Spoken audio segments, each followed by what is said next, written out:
untuk soalan bodoh ni. Okay, soalannya satu eksperimen dijadikan untuk mengkaji kesamaan Kim terhadap penguraian hidrogen peroksida. Okay, menggunakan bahan tidak balas seperti yang ditunjukkan dalam jara 2. So eksperimen P, okay, 20 cm padu hidrogen peroksida dan 5 gram mangan 4 oksida bertindak balas. Okay, manakala eksperimen Q menggunakan 20 cm padu hidrogen peroksida. So dalam kes ini, okay, hidrogen peroksida akan mengalami penguraian.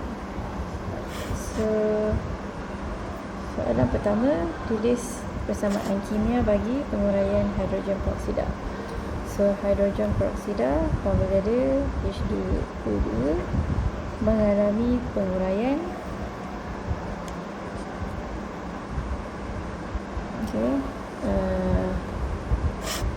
menghasilkan air dan gas oksigen. Okay, untuk dapat 2 markah. Okay, markah pertama adalah untuk formula bahan tindak balas dan hasil tindak balas yang betul. Itu markah kedua. Markah pertama. Markah kedua ialah untuk persamaan kimia seimbang. So kalau tengok dari segi sini, okay, kita seimbangkan bilangan unsur hidrogen dan juga oksigen. Maka kita akan letakkan koefisien 2 di hadapan air,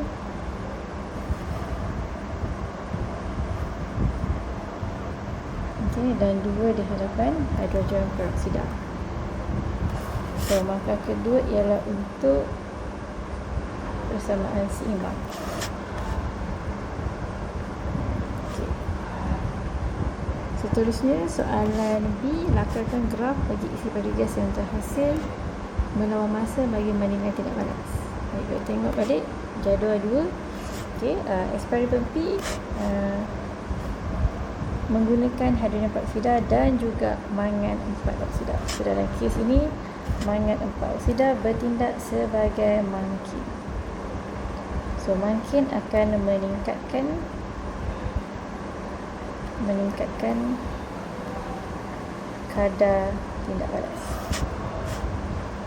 So kalau kita bandingkan, okay, eksperimen P akan mempunyai kadar tindak balas yang lebih tinggi daripada eksperimen Q.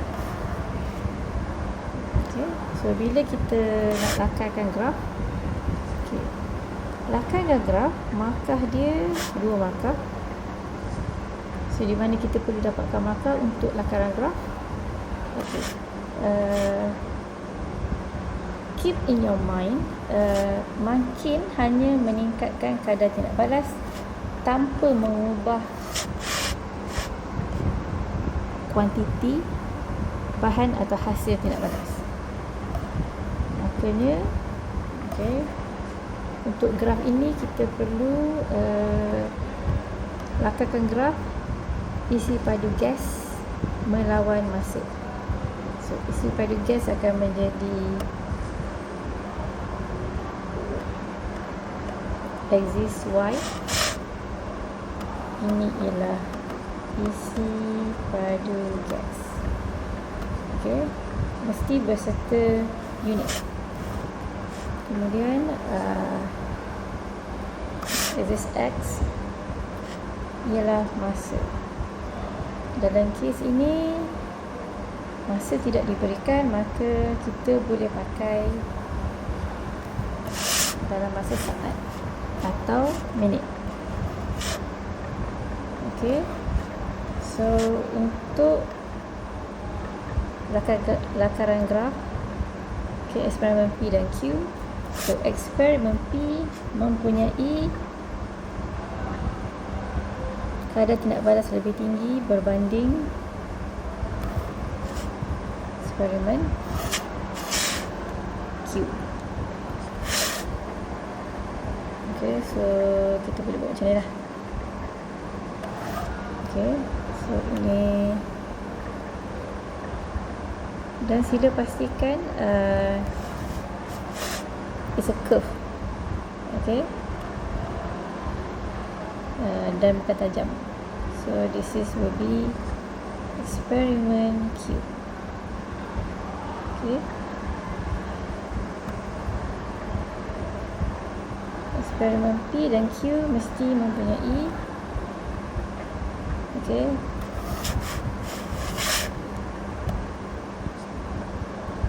mesti berakhir pada isi padu yang sama. Okay, eksperimen P dan Q mesti berakhir pada isi padu yang sama. Okay.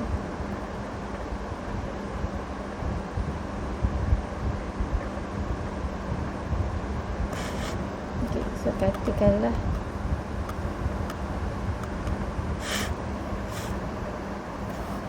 okay, ini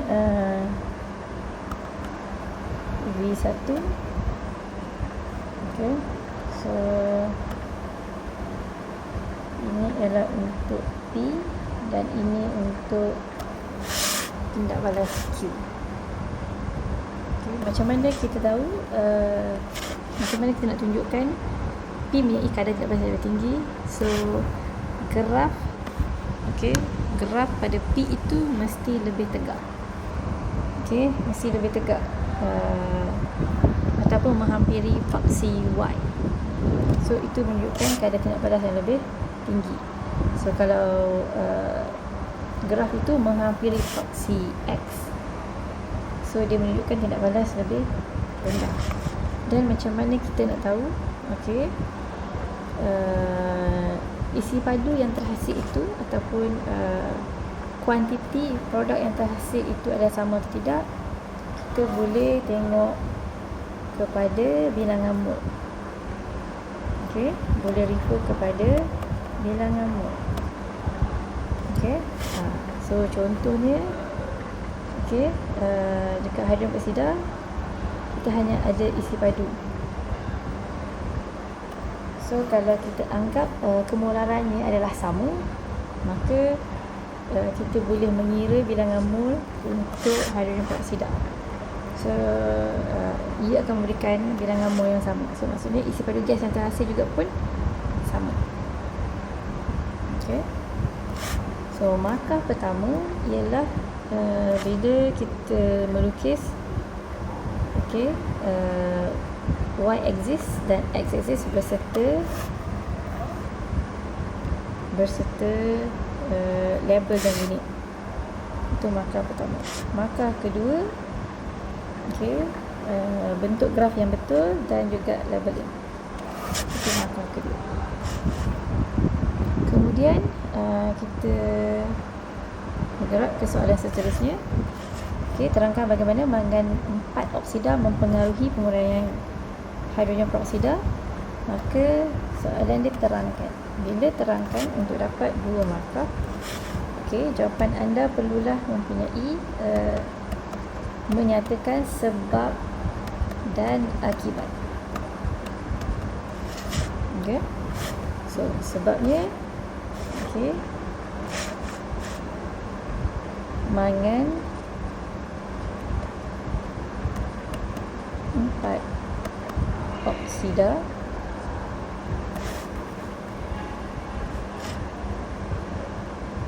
okay, bertindak sebagai mangkuk. Okay, itu sebabnya. Akibatnya,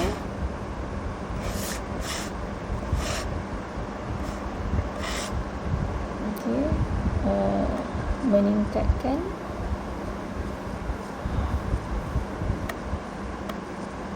kadar tindak balas. So kita ada sebab dan akibat.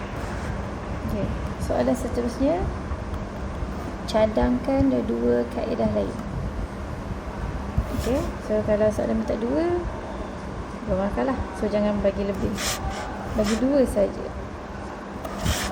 Okay, macam mana kita nak meningkatkan kadar tindak balas hidrogen peroksida. Okay. Okey.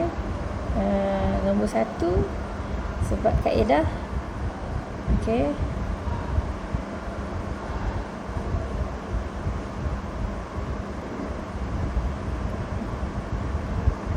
Okey, menggunakan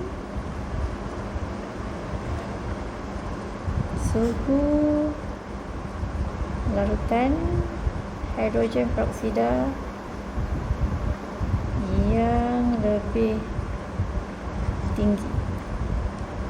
Yang kedua, menggunakan